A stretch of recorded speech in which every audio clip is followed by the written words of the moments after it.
ഒരു ചിത്രമാണ് വരയ്ക്കുന്നത്. ഞാൻ മുന്നേ വരച്ചൊരു ചിത്രങ്ങൾ കാണിച്ചു തരാം. ആദ്യം തന്നെ ഈ ഒരു ചിത്രം,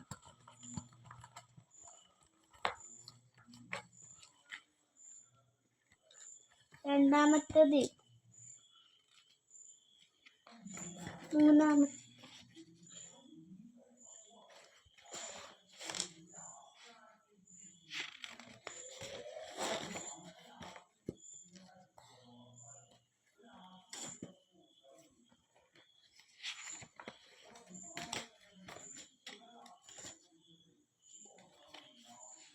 ഇപ്പൊ ഞാൻ വരച്ചുകൊണ്ടിരിക്കുന്ന ചിത്രമാണിത്. ഇതിന് ഞാൻ കളർ കൊടുക്കുന്നത് കാണിച്ചു തരാം.